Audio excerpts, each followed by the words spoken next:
think it's just kindness and how you treat others, because it's really difficult for me to find someone beautiful when they're mean or disrespectful to someone else. I also think it's just like who you are. Like, everyone's beautiful. They have like their own style that only they can pull off. I think it's all races, all body types. It's not just one ideal like I see in media. I feel like there's beauty in all different types of people, and I think it's wrong to just show one side of beauty and not to show all the different other types of it. And I think it's kind of just like, I think it's beautiful when I see like raw humanity or like genuine expressions, and like where you can see like vulnerability on someone's face. I saw something that said like you have to be able to see the beauty in someone else, recognize the beauty in someone else without discounting your own. And that to me is something that's very, very beautiful, especially like from like woman to woman.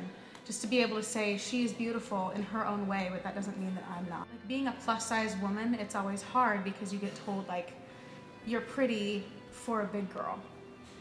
And there's been a movement lately to say like, I'm not pretty for a big girl, I'm pretty period. Like, eat like you love yourself, exercise like you love yourself. Like, exercising should be a celebration of what your body can do, not punishment for something you ate. Like, you have to find your own healthy.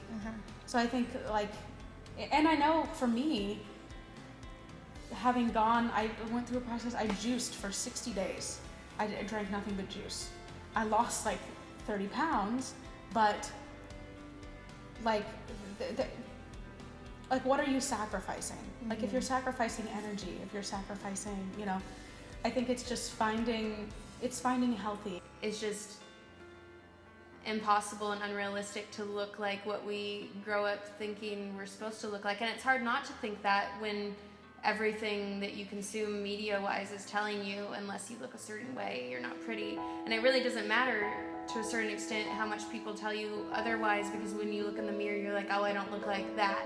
And it's something that I know I, at least, still struggle with now. As a performer, so much of what you're selling to the audience is your outward appearance, and the expectations for women are awful and unrealistic, but in order to really have the best shot, you need to try to conform to them as much as you can, which I hate. It's something that I think I'm always going to be struggling with and always having to keep in mind because of the industry that I'm going into. And I'd love for that to change, so it isn't, like, that's one of my goals, is like, if I get to be in this industry, then I can try to make a change and make it so it's not so important, the things we focus on right now. A lot of it is just internally talking to yourself a lot, and when checking yourself.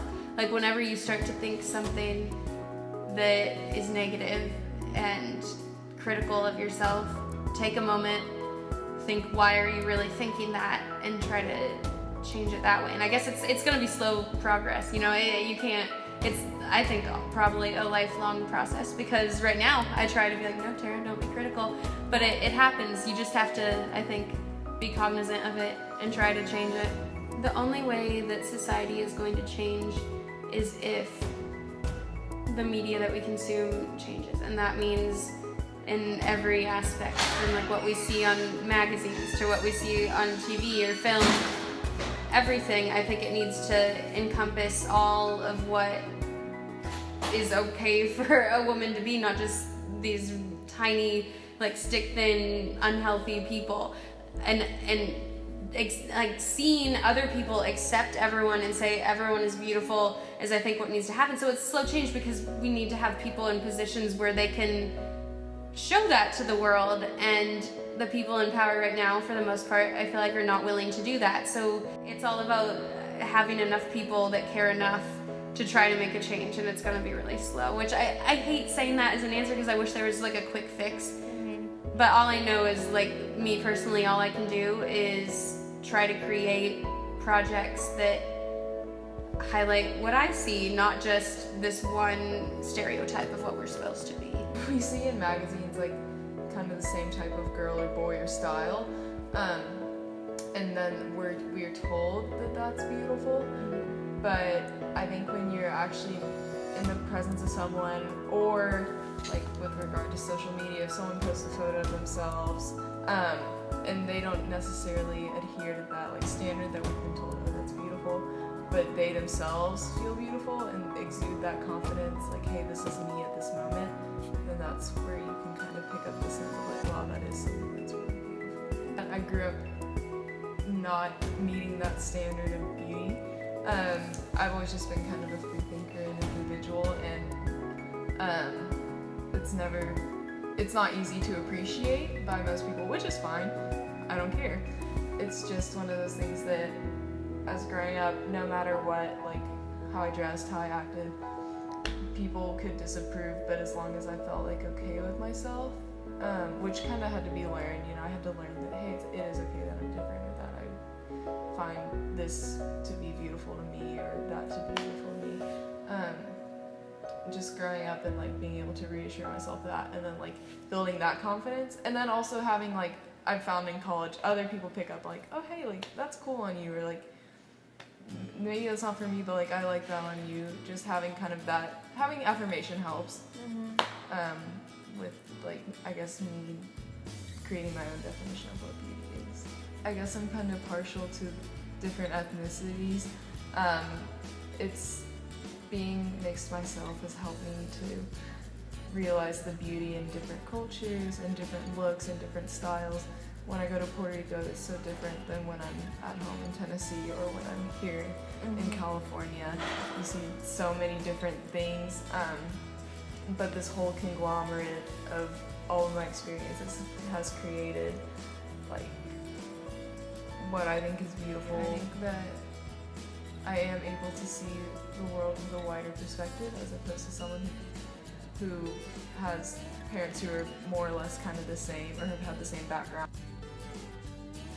Happiness, any feelings that you're going through, the way that you can convey that to the world and just show it, embody it in a positive light, in a way that represents you the best to your ability, I think that's kind of what beauty represents to me. Really into fashion and all that, so I definitely try to, like, in the outfits that I wear or just the different clothes that I wear,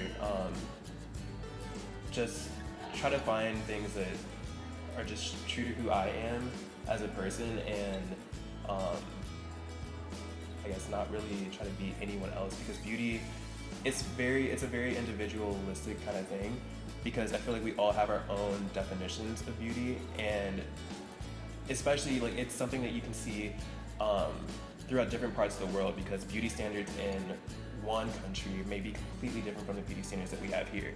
So it all depends on where you are, the influences that or the way that society influences you and all of that. But I think the most important thing to remember is that, like, as long as you are beautiful in terms of your own standards, then that's all you can really ask for. Take some time to, like, understand and just know the kind of person that you want to be in terms of your personality and your physical appearance and everything.